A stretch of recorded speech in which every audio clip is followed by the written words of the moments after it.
in your Bibles to Proverbs. We're going to get there in just a moment. The term life hack is a relatively new term, and it describes an idea or a shortcut that helps make life better.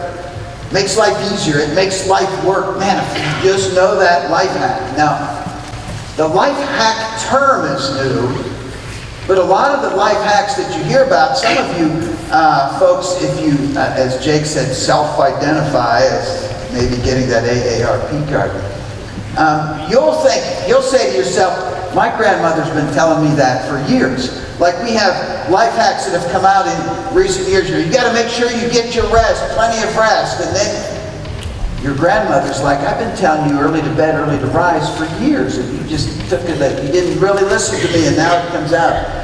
And then I remember my grandmother, I didn't eat breakfast for years and years. And she'd say, breakfast is the most important meal of the day. And so I brought this box from home to show that I eat some good, healthy cereal today to get my day started. Now, when it comes to health again, these smart watches, some of you have some of those smart devices on your wrist. They keep track of how long you sleep. They count your steps through the day, so you meet a goal. Some of you get awards that show up there, and you're so excited about that. But they've got you taking stairs instead of an elevator. That's like a life hack. If I take the stairs instead of an elevator, I've increased my lung capacity, and some of you are drinking more water than you ever used to drink before. And carrying water bottles around, and that's kind of a life hack. People are saying drink water, and so much water a day. Let's see, what about when you're hungry, if you chew some gum instead of looking for some potato chips to snack on?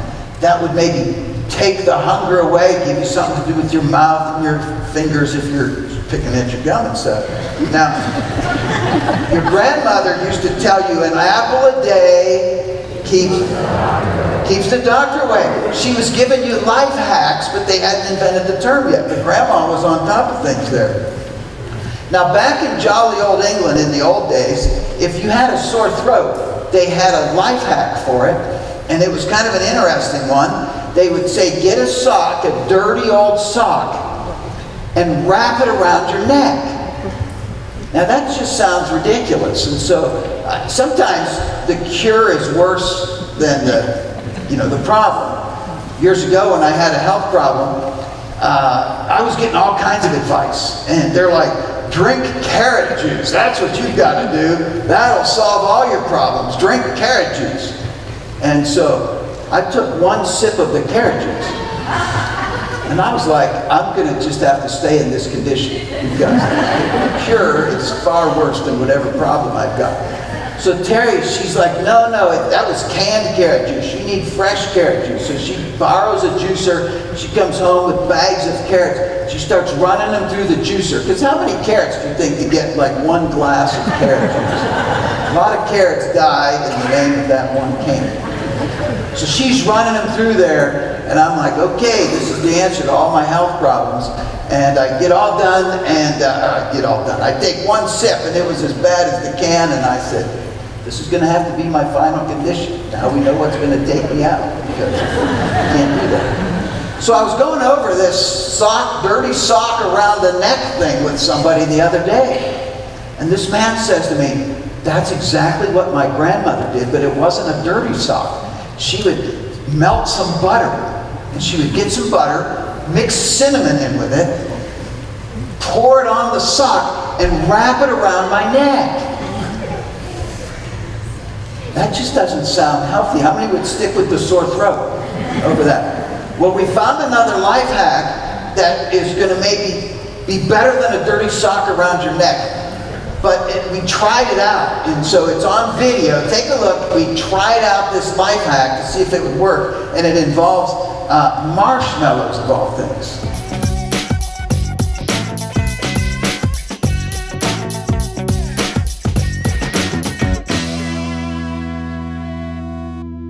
Hey guys, I'm Jake, and this is Gabby, the intern, and today we're talking about life hacks, specifically life hacks that do with marshmallows. you know, whenever you wake up at like 2 in the morning and your throat is super sore, so you go to the medicine cabinet and you can't find cough drops, you can't find any sort of medicine, and we live in Lynn County, so of course you can't just go to the store and buy something.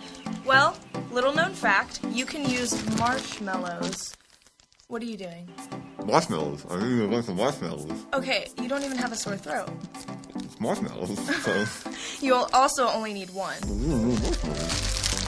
so they say marshmallows soothe a sore throat. I have a sore throat. Yes. I'm very, very sore throat. Well, I guess, according to WebMD, whenever you eat a marshmallow, the coating from the gelatin lines your throat, kind of like how a cough drop would, and supposedly soothes it. You only need one. You don't know that. You're not a doctor. I don't need a medical degree to know that you don't need to shove marshmallows in your mouth. It's working. You have really bad sore throat. It is. You try it. This is the event and guiding influence of workout. I didn't see that, sir.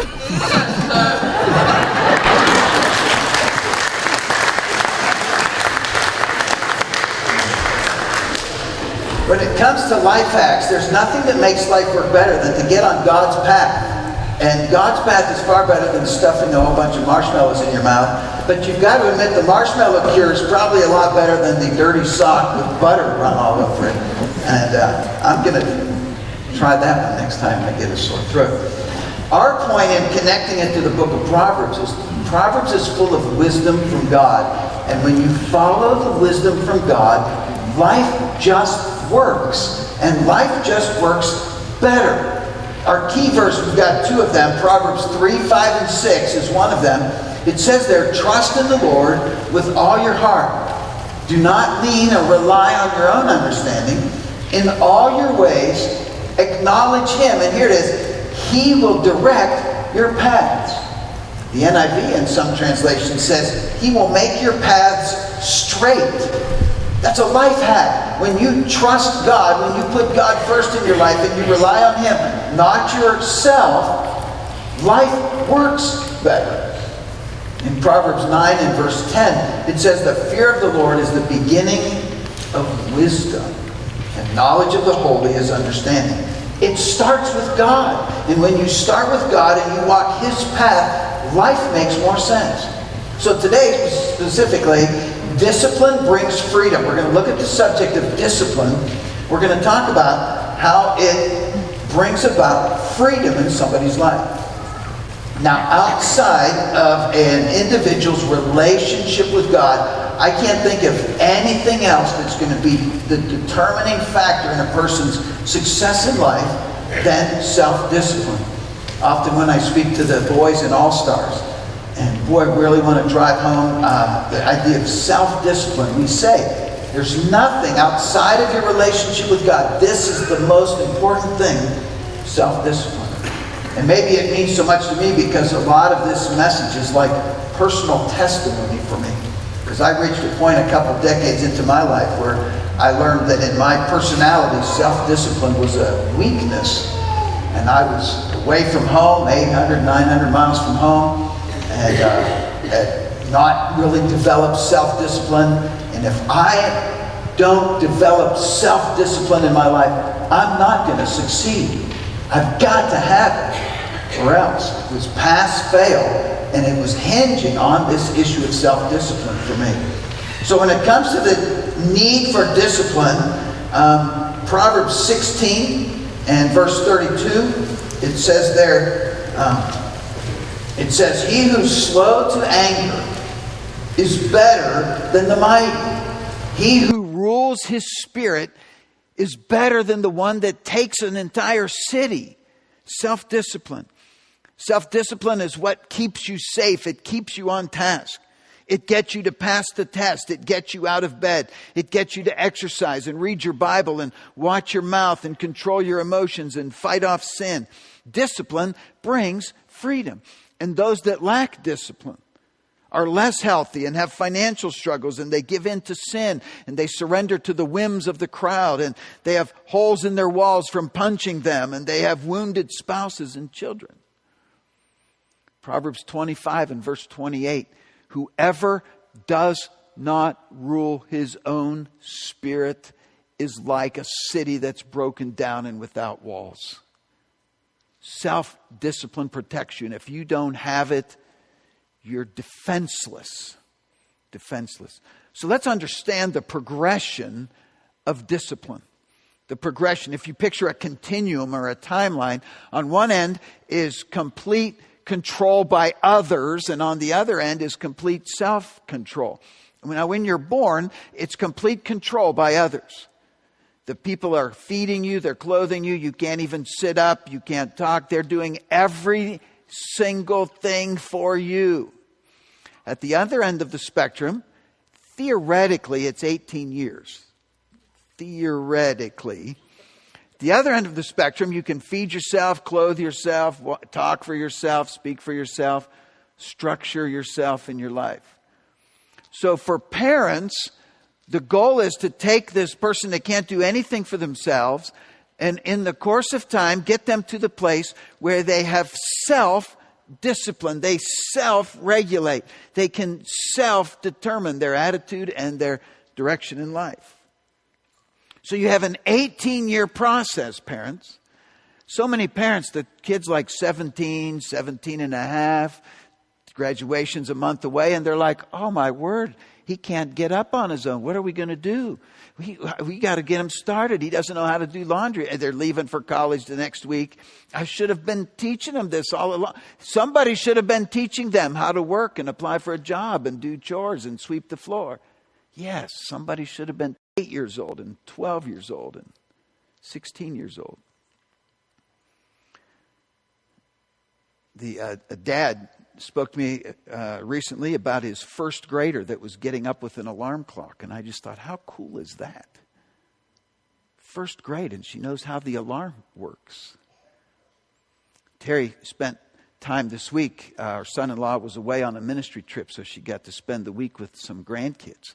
And the 4-year-old, she turned 4, and she doesn't leave the bedroom till she makes her bed, cleans the room, whatever. Teaching her in the process, because there's only an 18-year window to teach that. That's because discipline is what defines maturity. It's not chronology that defines maturity. It's responsibility. Just because the calendar pages are turning does not mean that you're growing more mature. Doesn't mean that your child's growing more mature. In fact, kids often love to say to their parents, you don't trust me. But young people, there's only one way to earn trust, and that's to demonstrate responsibility. The more responsibility you demonstrate, the more trust that you earn. In fact, if you don't think your parents trust you, what you need to say is, what do I need to do to show you I'm responsible to earn your trust? Because otherwise, if your parents say, if you say to your parents, you don't trust me, your parents have every right to say back to you, you obviously don't trust us to decide what's best for you. And you obviously aren't in a position of responsibility yet. Trust is earned by taking on more responsibility. Maturity is defined by the responsibility you take on. It's not how many months you've lived or years go by on the calendar. A fourth intro observation on this discipline. Discipline brings freedom. Now, many of you here have been part of the Financial Peace University that we offer periodically, and we're pleased to continue that on a regular basis. And Dave Ramsey loves to say this. See if some of you know how it goes. He says, live like no one else, so someday you can live like no one else. What's that second live like no one else? He's talking about the freedom that comes when you're debt free. Can you imagine getting in the mail the electric bill and you're like, that's all I owe is the electric bill? Can you imagine getting the gas bill and saying, all I owe is my gas bill, the water bill, the utilities? That's what we owe for next month, the utilities. Can you imagine living like that? Discipline brings freedom.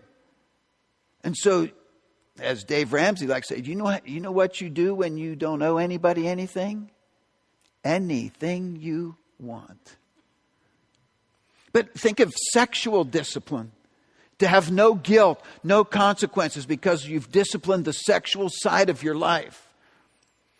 Now, personal discipline, it starts this way. It begins the choice of achieving what you really want by doing what you don't really want to do. Now, that's a long sentence. We'll leave that up there for a while.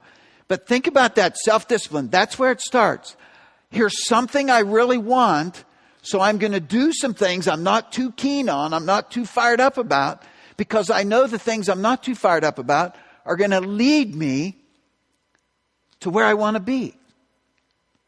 So it begins that way, but it becomes the choice of achieving what I really want by doing what I have learned to enjoy. That's what it becomes.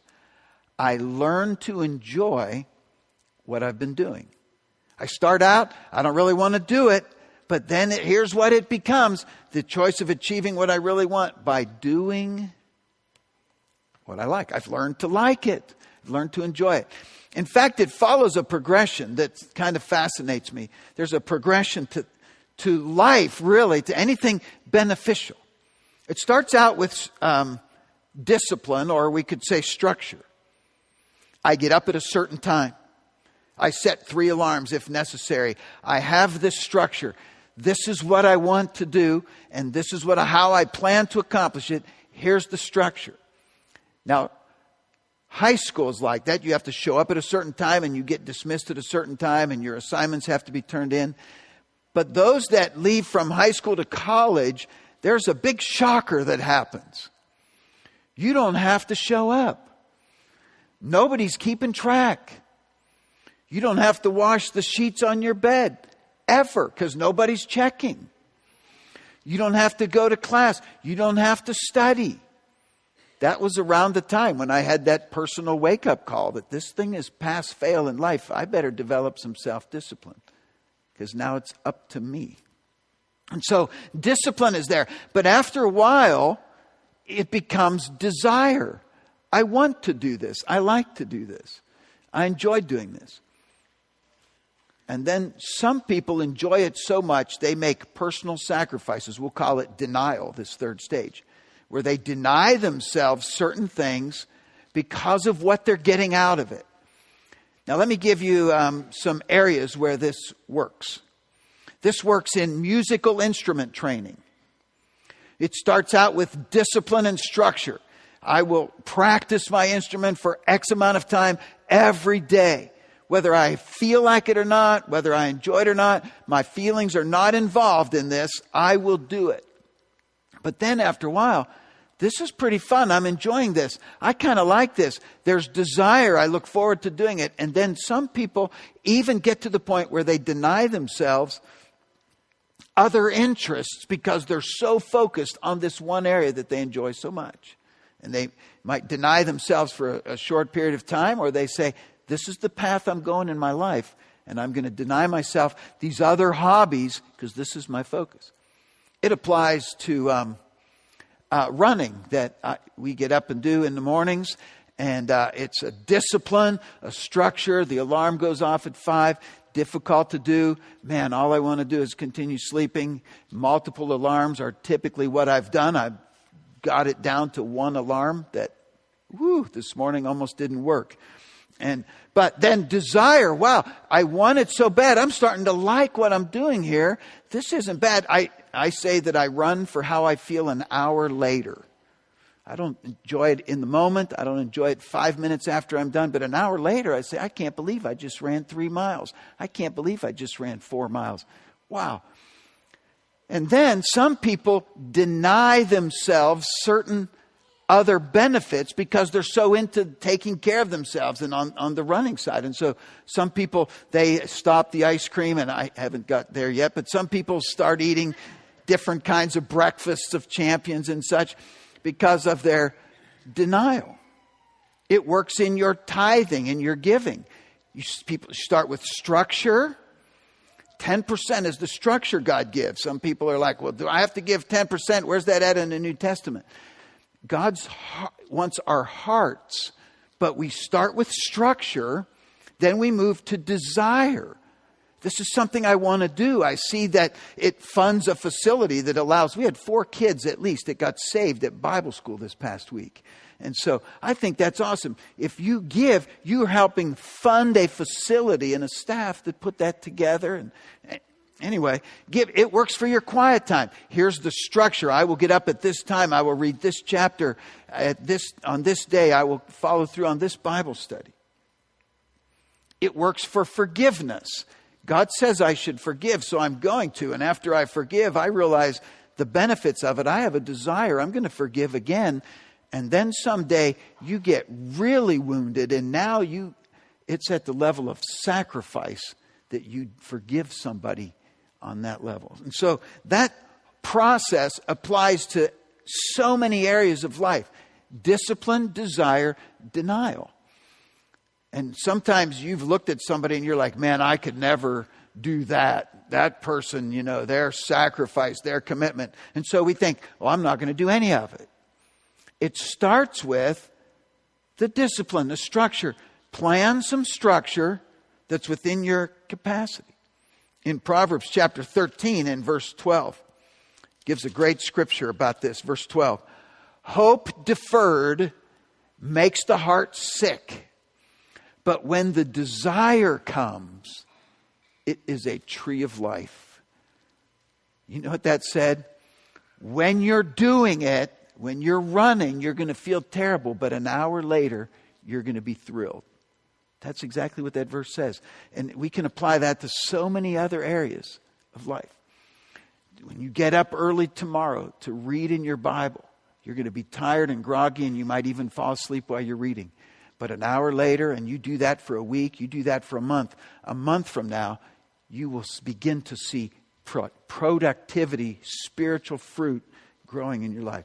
So let's look at a couple things to close that contribute to self-discipline. A couple things. One is consider the long view of things. Take the long view.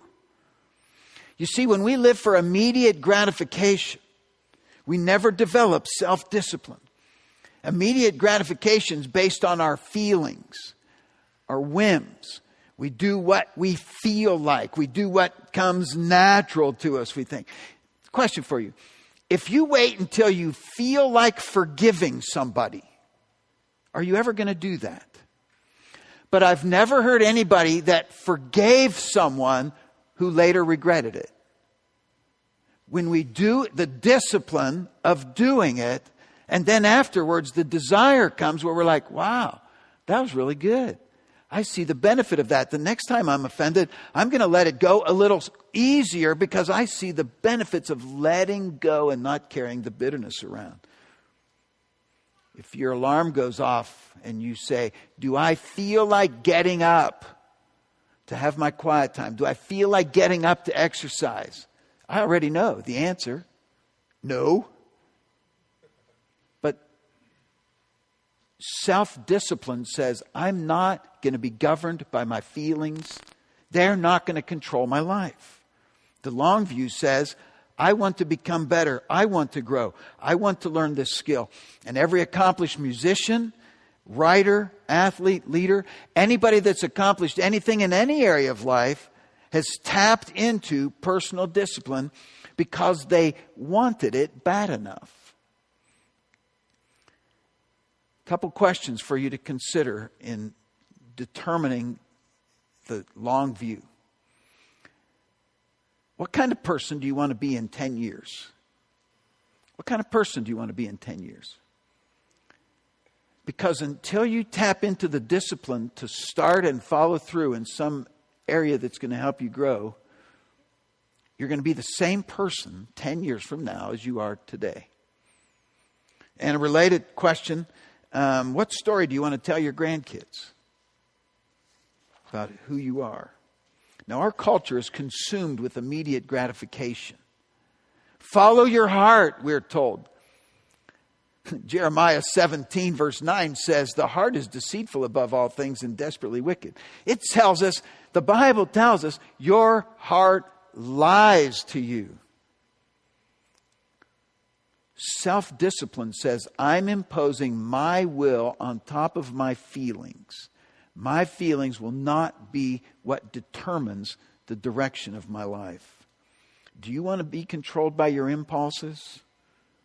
How many sodas are purchased on impulse, and how much junk food, and how many TVs, and how many cute little puppies? Impulse. How many? I know, I just hit you all right there.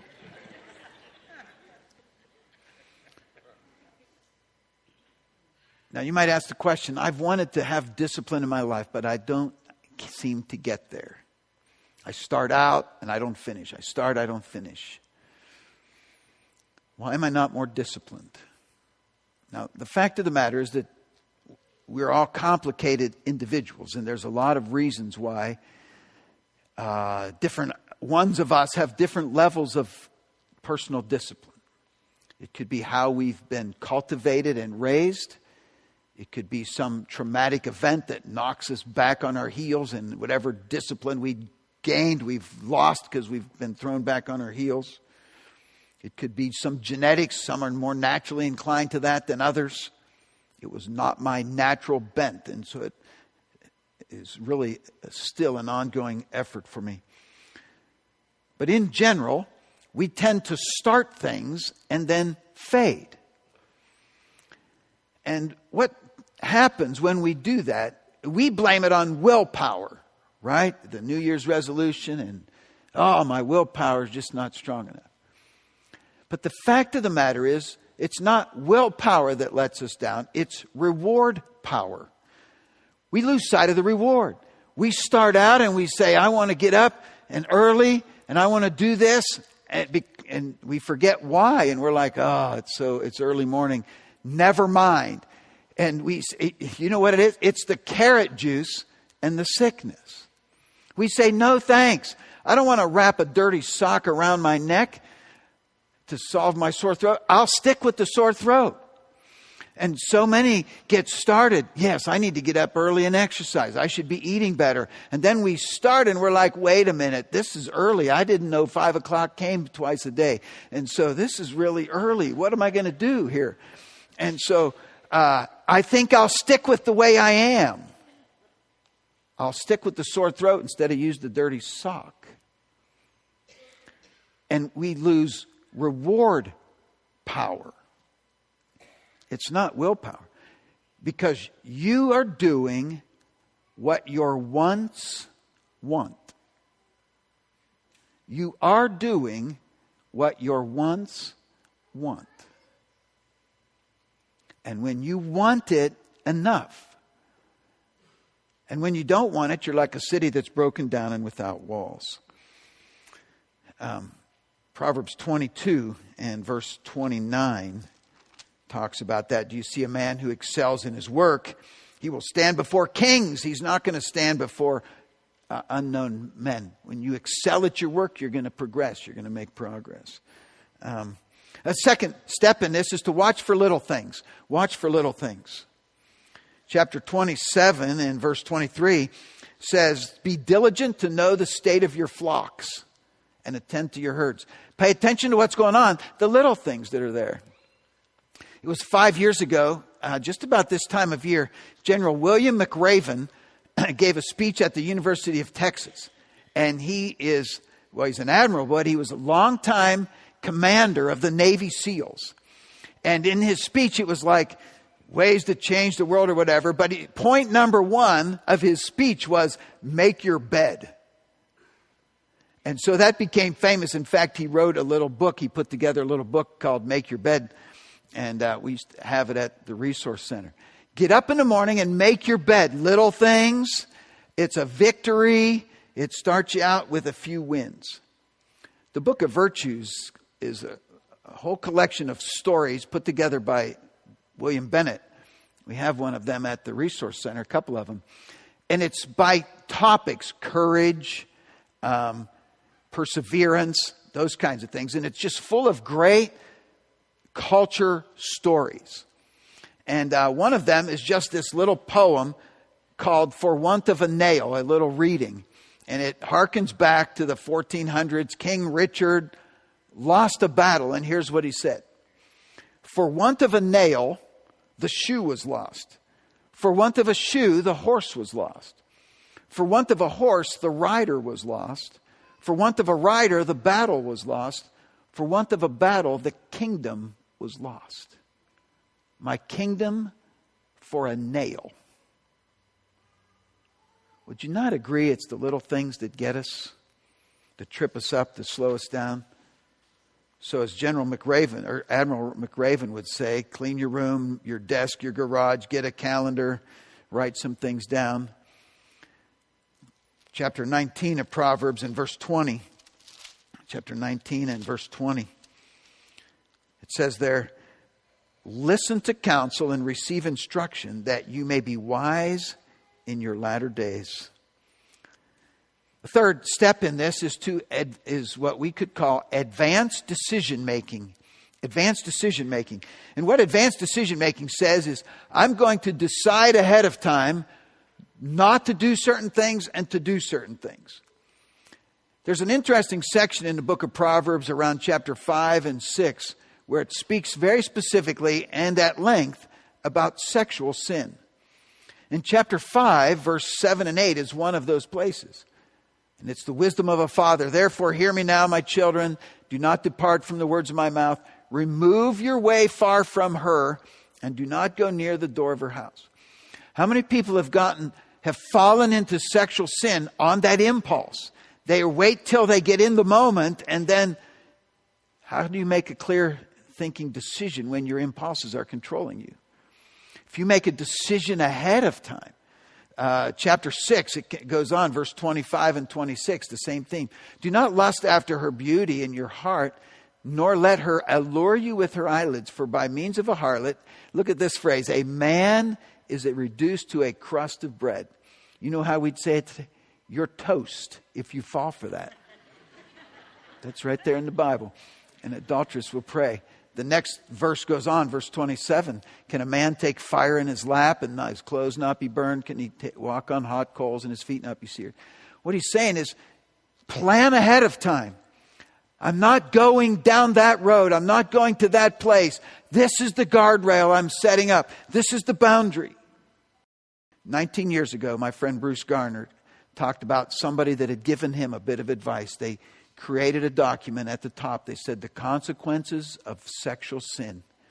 And he said, what if I were to fall into sexual sin? Here's all the things that would happen. I came home from that trip in Mexico and made a list to the top. Here's the consequences for me if I fall into sexual sin, and began to list line after line after line. Matt Chandler, pastor in Dallas, said it like this. He was describing his hopes and dreams, and he said, someday I hope to be sitting on my back porch talking with my wife about the salvation of our grandkids. I took that phrase and used that a lot with my wife. But what does Matt Chandler, how does the individual who says that, how do they have to live for that dream to come true? What does the grandfather have to do to continue the generation of faith for the grandkids to be saved? That's a loaded statement. So prepare ahead of time. Morning devotions, this is what I'm going to do. I got the Bible, I got it all set out. I'm planning it ahead of time. Can't meet you at 6 a.m. I got this to do. I have an appointment already with the Lord. Church attendance, it's Saturday night. I don't know, you want to go or not? Let's see how we're feeling tomorrow morning and see if we should go or not. No. We're going tomorrow. We're going to get to bed. We're going to get the baths. We're going to get ready because tomorrow's church. We're going to go. And the last one is the reward. Reward. Remember, it's not lack of willpower. It's lack of reward power. And when we focus on the reward, and we get to enjoy the reward. When you win small victories, take a look at Proverbs 17 and verse 22. It says there, a merry heart does good like medicine, but a broken spirit dries up the bones. And the next one, Proverbs 15 and verse 15, one more. It says, all the days of the afflicted are evil, but he who's of a merry heart has a continual feast. When you win a series of small victories before 8 a.m., you've already had a feast. When you win a series of small victories before lunchtime, and you say yes to the right kinds of things in your life, and you say no to the wrong kinds of things, the harmful and destructive things, you've got reason to celebrate. You've got a celebration on your hands because you've won a few victories. So what's the issue for you? If it's self-discipline, if it's sexual temptation, if it's quiet time in Bible study, if it's finances, if it's your emotions, what's the area of personal discipline for you? Get your notebook out, right at the top, emotional control, spiritual control, financial self-control. And then begin Proverbs. Today's the 9th day of the month, so the 9th chapter of Proverbs, and begin to read a chapter a day. But write down on your document every verse you find that speaks of self-control, that speaks to financial self-control or lack of self-control, that speaks to sexual self-control or lack of. And then at the end of the month, you're going to have this entire collection of what the book of Proverbs says about that issue in your life. Man, you talk about an opportunity to grow. Now you can go back and study. I'm going to study everything Proverbs says about sexual purity. I'm going to study everything Proverbs says about self-discipline. Everything Proverbs says about controlling your emotions. Now you begin to get on the path and you see the reward, the tree of life, and understand the power of the prize. And that's a whole lot better than eating a bunch of marshmallows. Would you stand with us, please?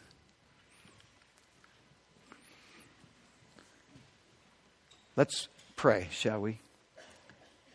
God in heaven, next to our relationship with you, this issue of personal discipline is of the highest importance. And so many have been rocked because they gave in to whims and impulses, and they've fallen into sin.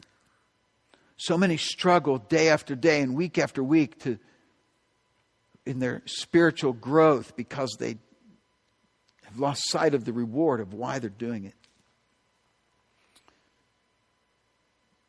I pray for dozens across this room